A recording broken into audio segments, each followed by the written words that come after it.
लखीमपुर कांड के मुख्य मुलजम आशीष मिश्रा तो मैराथन पुछगिछ जारी। करीब 4 घंटे तो एसआईटी कर रही है सवाल जवाब। आशीष मिश्रा ते कतल सने 6 धारावां दे हेठ दर्ज है केस। लखीमपुर कांड च 2 होर मुलजम गिरफ्तार। क्राइम ब्रांच ने लखनऊ तो किया गिरफ्तार। हुण तक कुल 4 मुलजम हो चुके ने काबू। लखीमपुर कांड को लैके संयुक्त किसान मोर्चे के वड्डे ऐलान। 12 अक्तूबर को मनाउणगे शहीद स्मृति दिवस। 15 को पुतला फूक प्रदर्शन। 18 को रोकणगे रेलां। लखनऊ दे विच महापंचायत करन दा भी ऐलान। आशीष मिश्रा के पुलिस जांच दे विच शामिल हुंदिआं सिद्धू ने खत्म की भुख हड़ताल। बच्ची के हथों पीता दुध। हुण लखीमपुर के बाकी पीड़ितां दे नाल कर रहे ने मुलाकात। केंद्रीय गृह मंत्री अमित शाह मिले हरियाणा के मुख्यमंत्री मनोहर लाल। सिंघू बॉर्डर के आस पास के बंद रस्ते खुलवाउण नूं लैके हुई चर्चा। किसान अंदोलन की वजह करके बंद ने रस्ते। पंजाब च फिर मंडराया ब्लैकआउट का खतरा। कोयले की घाट करके 3 थर्मल प्लांटां के 5 यूनिट बंद। 3 ਤੋਂ 4 घंटिਆਂ ਦੇ लग रहे हैं बिजली कट। बठिंडा च एएसआई की दादागिरी। रेहड़ी लगाउण वालिਆਂ ਨੂੰ जड़े थप्पड़। सीसीटीवी ਦੇ ਵਿੱਚ कैद ਹੋਈਆਂ तस्वीरां।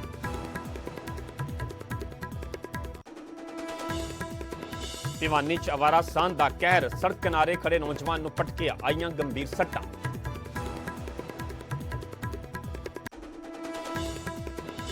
लगातार 5वें दिन वधे पेट्रोल डीजल के रेट। अज फिर पेट्रोल 30 पैसे तो डीजल 35 पैसे होया महंगा।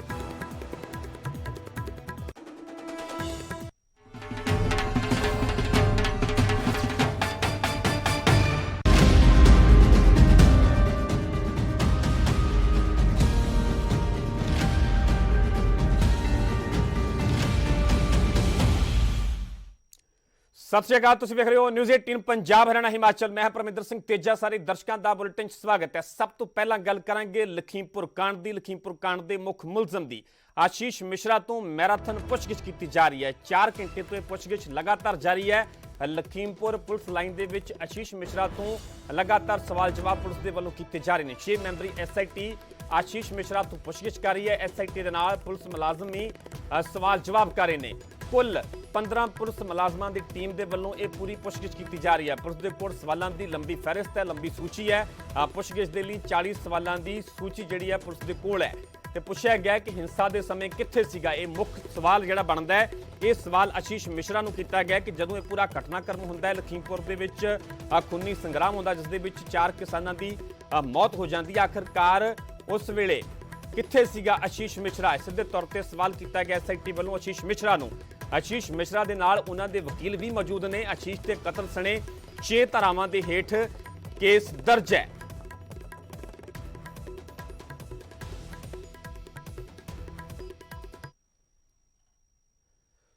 सो फिलहाल दी इस पुछगिछ नूं लैके की अपडेट सीधा रुख करते हैं ग्राउंड जीरो का लखीमपुर का। लखीमपुर पुलिस लाइन तो मेरे सहयोगी राजीव सिंह जुड़े हुए हैं।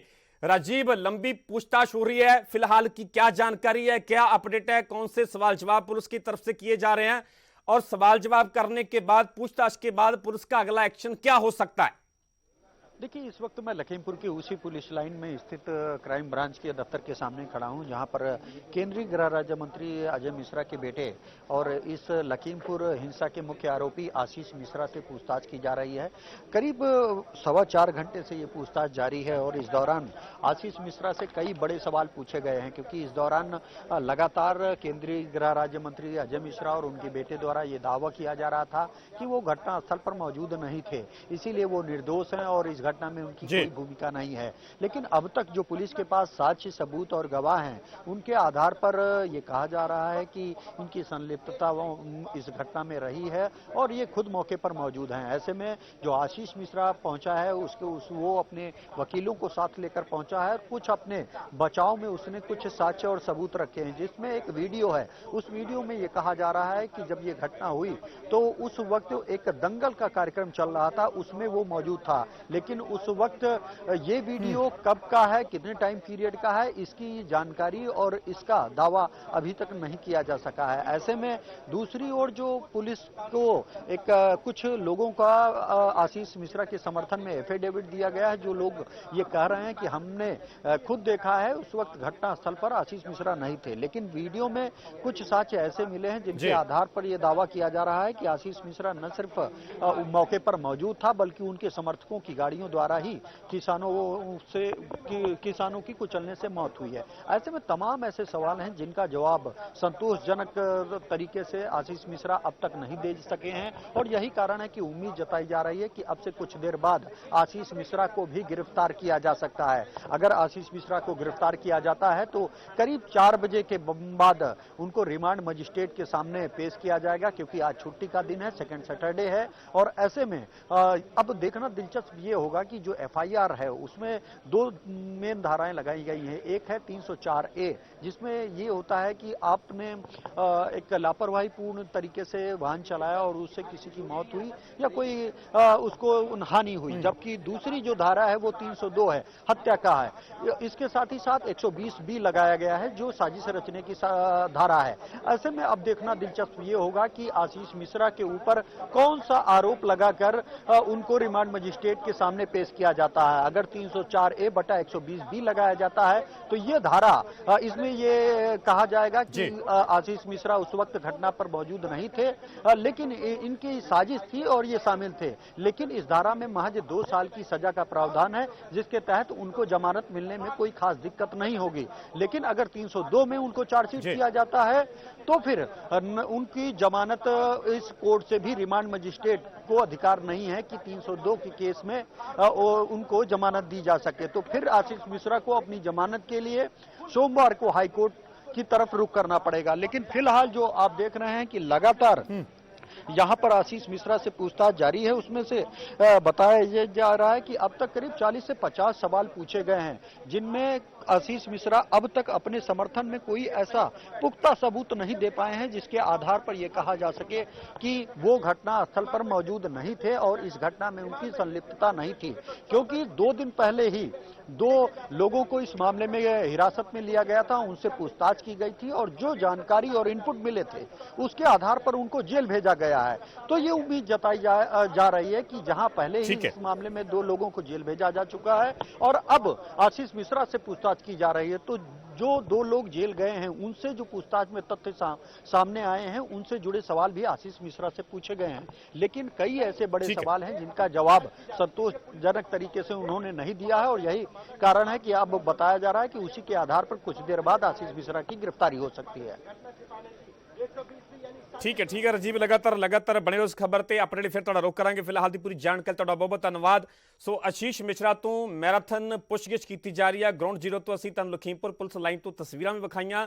ਪਿਛਲੇ 4 ਘੰਟੇ ਤੋਂ ਲਗਾਤਾਰ ਐਸਆਈਟੀ ਵੱਲੋਂ ਪੁਲਿਸ ਦੇ ਵੱਲੋਂ ਸਵਾਲ ਜਵਾਬ ਕੀਤੇ ਜਾ ਰਹੇ ਨੇ ਤੇ ਖਬਰ ਇਹ ਹੈ ਕਿ ਪੁੱਛਗਿੱਛ ਤੋਂ ਬਾਅਦ 'ਚ ਆਸ਼ੀਸ਼ ਮਿਸ਼ਰਾ ਦੀ ਗ੍ਰਿਫਤਾਰੀ ਵੀ ਹੋ ਸਕਦੀ ਹੈ। ਆਸ਼ੀਸ਼ ਮਿਸ਼ਰਾ ਨੂੰ ਗ੍ਰਿਫਤਾਰ ਵੀ ਕੀਤਾ ਜਾ ਸਕਦਾ ਹੈ।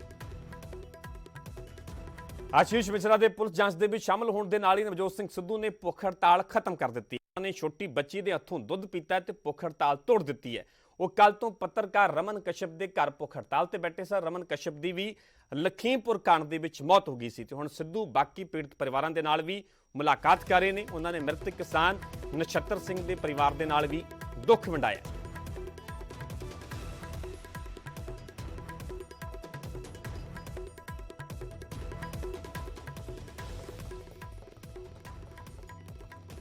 सत्यमेव जयते, सत्य की हमेशा जीत होती है।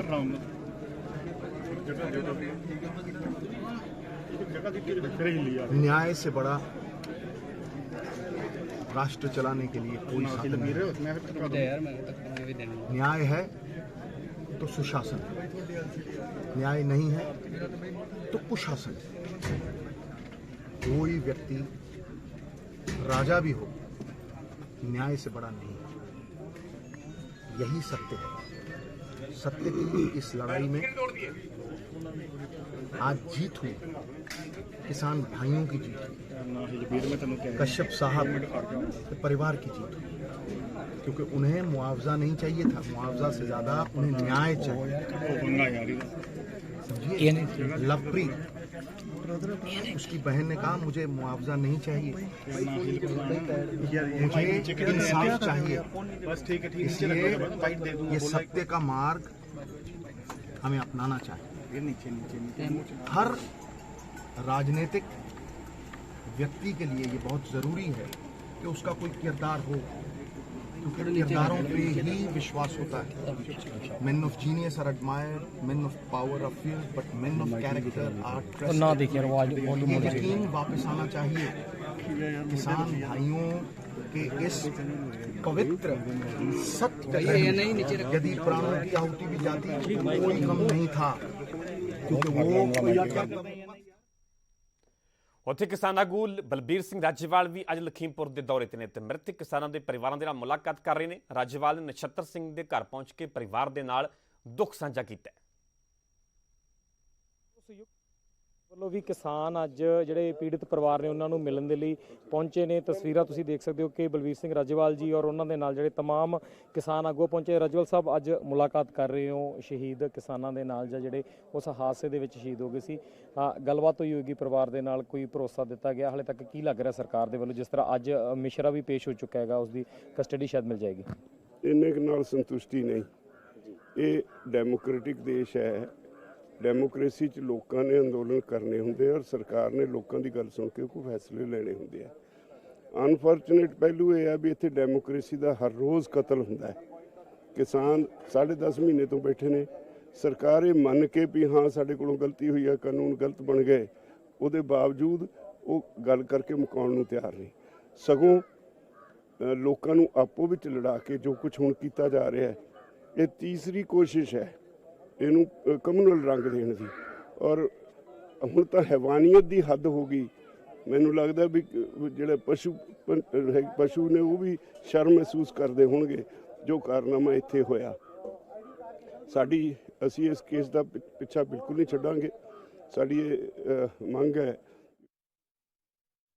ਹੁਣ ਸਿੱਧਾ ਰੁਖ ਕਰਦੇ ਹਾਂ ਮੇਰੇ ਸਹਿਯੋਗੀ ਨਪਿੰਦਰ ਬਰਾੜ ਦਾ, ਜਿਨ੍ਹਾਂ ਦੇ ਨਾਲ ਡਿਪਟੀ ਸੀਐਮ ਓਪੀ ਸੋਨੀ ਮੌਜੂਦ ਨੇ। Napinder, over to you.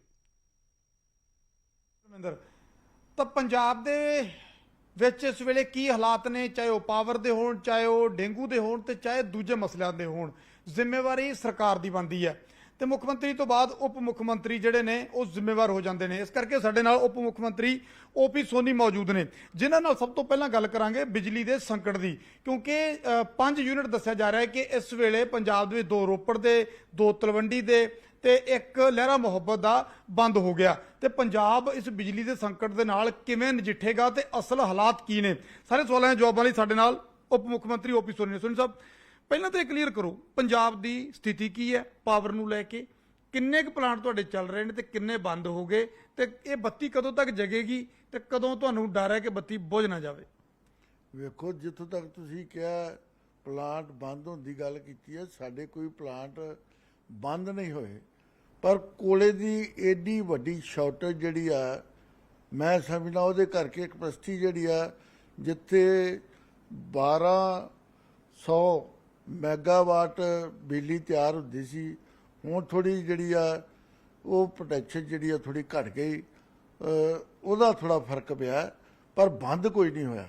ਤੇ ਕੋਲੇ ਦੀ ਸਪਲਾਈ ਕਿੰਨੀ ਕੁ ਸ਼ਾਰਟ ਹੋ ਗਈ ਹੈ ਜੀ? ਕਿਉਂਕਿ ਜੇ ਕੋਲਾ ਨਹੀਂ ਮਿਲੇਗਾ ਤਾਂ ਕਲੀਅਰ ਜੀ ਗੱਲ ਹੈ ਕਿ ਉਹ ਸ਼ਟਡਾਊਨ ਹੋ ਜਾਣੇ ਨੇ ਜਿਹੜੇ ਨੇ ਪਲਾਂਟ। ਜਿਹੜੀ ਸਾਡੇ ਕੋਲ ਜਾਣਕਾਰੀ ਆ ਰਹੀ ਸੀ ਉਹਦੇ ਮੁਤਾਬਕ 2 ਯੂਨਿਟ ਤਲਵੰਡੀ ਦੇ, 2 ਰੋਪੜ ਦੇ ਤੇ 1 ਲਹਿਰਾ ਮੁਹੱਬਤ ਦਾ ਜਿਹੜਾ ਹੈਗਾ ਉਹ ਕੋਲੇ ਦੀ ਘਾਟ ਦੇ ਨਾਲ ਨਜਿੱਠ ਰਿਹਾ, ਔਰ ਉਹ ਅੱਧੇ ਸ਼ਟਡਾਊਨ ਨੇ। ਨਹੀਂ, ਮੈਂ ਤੁਹਾਨੂੰ ਇਹੋ ਗੱਲ ਕਹੀ ਆ, ਕੋਲੇ ਦੀ ਸ਼ਾਰਟੇਜ ਕਰਕੇ ਥੋੜੀ ਮੁਸ਼ਕਲ ਆ ਰਹੀ ਆ, ਪਰ ਸਾਡਾ ਸਿਸਟਮ ਜਿਹੜਾ ਹੈ ਉਹ ਬਿਲਕੁਲ ਠੀਕ ਚੱਲ ਰਿਹਾ। ਕੇਂਦਰ ਨਾਲ ਗੱਲਬਾਤ ਹੋਈ ਕੋਲੇ ਨੂੰ ਲੈ ਕੇ? ਕਦੋਂ ਤੱਕ ਤੁਸੀਂ ਇਸ ਚੀਜ਼ ਨੂੰ ਰਿਕਵਰ ਕਰ ਲਓਗੇ? ਕਿਉਂਕਿ ਜੇ ਕੋਲੇ ਦੀ ਸਮੱਸਿਆ ਲਗਾਤਾਰ ਚੱਲੀ ਤਾਂ ਫਿਰ ਤਾਂ ਵਾਕਈ ਸਮੱਸਿਆ ਦਿੱਕਤ ਆਏਗੀ ਪੰਜਾਬ ਨੂੰ। ਵੇਖੋ, ਇੱਕ ਤੇ ਰੇਟ ਬਹੁਤ ਜ਼ਿਆਦਾ ਹੋ ਗਏ ਕੋਲੇ ਦੇ, ਦੂਸਰਾ ਜਿਹੜੀ ਸਾਨੂੰ ਸੈਂਟਰ ਪੂਲ ਚੋਂ ਬਿਜਲੀ ਮਿਲਦੀ ਸੀ ਉਹ ਵੀ ਸਾਡੀ ਜਿੱਥੇ 4000 ਮੈਗਾਵਾਟ ਜਿਹੜੀ ਬਿਜਲੀ ਸਾਨੂੰ ਮਿਲਦੀ ਸੀ ਉਹ ਵੀ ਸਾਨੂੰ ਹੁਣ 1000 ਦਾ ਕੱਟ ਉਹਨਾਂ ਲਾਤਾ, ਉਹ 3000 ਮੈਗਾਵਾਟ ਜਿਹੜੀ ਆ ਉਹ ਸਾਨੂੰ ਮਿਲ ਰਹੀ ਆ। ਸੋ ਕੋਲੇ ਦੇ ਰੇਟ ਬਦਲ ਕਰਕੇ, ਕੋਲੇ ਦੀ ਸ਼ਾਰਟੇਜ ਕਰਕੇ ਕੋਲਾ ਵੀ ਘੱਟ ਆ ਰਿਹਾ। ਸੋ ਪ੍ਰੋਬਲਮ ਜਿਹੜੀ ਆ ਉਹ ਤੇ ਹੈਗੀ ਆ, ਪਰ ਅਸੀਂ ਫੇਸ ਕਰ ਰਹੇ ਆ। ਅਸੀਂ ਕੋਈ ਮੁਸ਼ਕਲ ਛੇਤੀ ਕੀਤਿਆਂ ਪੰਜਾਬ 'ਚ ਆਉਣ ਨਹੀਂ ਦਿਆਂਗੇ। ਤਾਂ ਜਿੰਨੀ ਸ਼ਾਰਟੇਜ ਆ ਰਹੀ ਆ ਉਨੀ ਫਿਰ ਤੁਸੀਂ ਬਾਹਰ ਤੋਂ ਖਰੀਦ ਰਹੇ ਹੋ ਸੈਂਟਰ ਪੂਲ ਦੇ ਵਿੱਚੋਂ, ਤਾਂ ਉਹ ਜਿਹੜੀ ਮਹਿੰਗੀ ਪੈ ਰਹੀ ਹੈ ਉਹ ਕਿੰਨੀ ਕੁ ਮਹਿੰਗੀ ਪੈ ਰਹੀ ਹੈ ਔਰ ਪੰਜਾਬ ਤੇ ਕਿੰਨਾ ਕਿਸ ਚੀਜ਼ ਦਾ ਬੋਝ ਆ ਸਕਦਾ? ਵੇਖੋ ਹੁਣ ਸਾਨੂੰ ਜਿਹੜੀ ਆ ਉਹ ਜਿਹੜੀ ਬਿਜਲੀ ਜਿਹੜੀ ਆ ਉਹ ਜਿਹੜੀ ਪਰ ਯੂਨਿਟ ਜਿਹੜੀ ਸਾਨੂੰ ਹੁਣ 12 ਰੁਪਏ ਤੋਂ ਲਾ ਕੇ 13 ਰੁਪਏ ਤੱਕ ਜਿਹੜੀ ਆ ਉਹ ਕਾਸਟ ਕਰ ਰਹੀ ਹੈ, ਜਿਹੜੀ ਕਿ ਪਹਿਲਾਂ ਤੁਹਾਨੂੰ ਪੰਜਾਬ ਦੇ ਵਿੱਚ ਸ਼ਾਇਦ ਅੱਧ ਤੋਂ ਵੀ ਘੱਟ ਪੈਂਦੀ ਸੀ। ਪਹਿਲਾਂ ਬਹੁਤ ਘੱਟ ਪੈਂਦੀ ਸੀ, ਪਰ ਹੁਣ ਇੰਨੇ ਰੇਟ ਵੱਧ ਚੁੱਕੇ ਆ।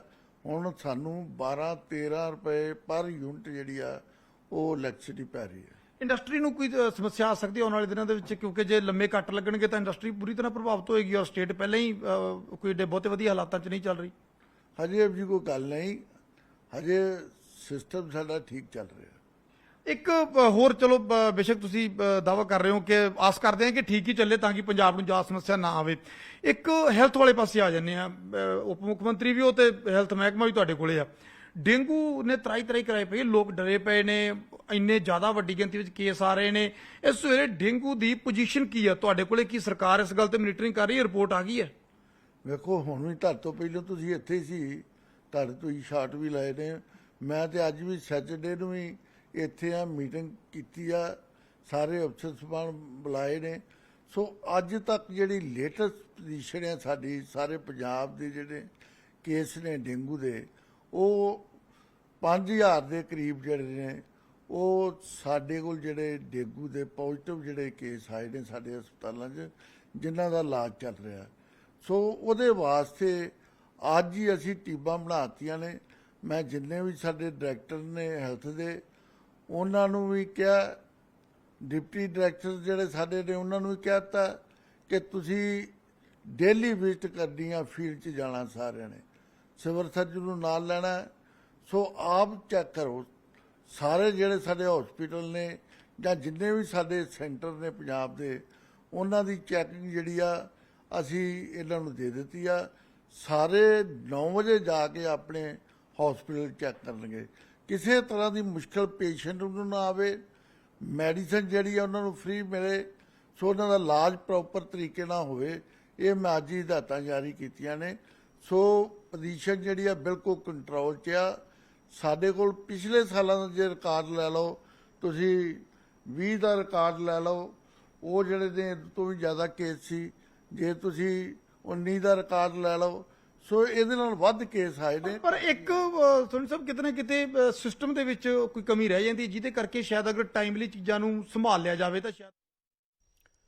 ਸੋ ਬਿਜਲੀ ਸੰਕਟ ਤੇ ਡਿਪਟੀ ਸੀਐਮ ਓਪੀ ਸੋਨੀ ਦੇ ਵੱਲੋਂ ਨਿਊਜ਼ 18 ਤੇ ਬਿਆਨ ਦਿੱਤਾ ਗਿਆ ਕਿ ਪੰਜਾਬ ਦੇ ਵਿੱਚ ਅਜੇ ਕੋਈ ਵੀ ਥਰਮਲ ਪਲਾਂਟ ਬੰਦ ਨਹੀਂ ਹੈ। ਥੋੜੀ ਪਰੇਸ਼ਾਨੀ ਹੈ ਪਰ ਸਿਸਟਮ ਕੰਮ ਕਰ ਰਿਹਾ ਹੈ। ਪਰ ਨਾਲ ਹੀ ਇਹ ਵੀ ਖਬਰਾਂ ਜ਼ਰੂਰ ਆ ਰਹੀਆਂ ਨੇ ਕਿ ਕਈ ਥਰਮਲ ਪਲਾਂਟਾਂ ਦੇ ਕੁਝ ਯੂਨਿਟ ਬੰਦ ਹੋ ਗਏ ਨੇ, ਜਿਸ ਕਰਕੇ ਪੰਜਾਬ ਤੇ ਬਲੈਕ ਆਊਟ ਦਾ ਖਤਰਾ ਮੰਡਰਾ ਰਿਹਾ। ਪਰ ਇਹ ਸਾਰੀਆਂ ਖਬਰਾਂ ਦਾ ਡਿਪਟੀ ਸੀਐਮ ਓਪੀ ਸੋਨੀ ਦੇ ਵੱਲੋਂ ਖੰਡਨ ਕੀਤਾ ਗਿਆ। ਸੋ ਫਿਲਹਾਲ ਇੱਥੇ ਰੁਕ ਰਹੇ ਹਾਂ ਛੋਟੀ ਜਿਹੀ ਬ੍ਰੇਕ ਲਈ। ਜਲਦ ਹਾਜ਼ਰ ਹੁੰਨੇ ਇਸ ਬ੍ਰੇਕ ਤੋਂ ਬਾਅਦ।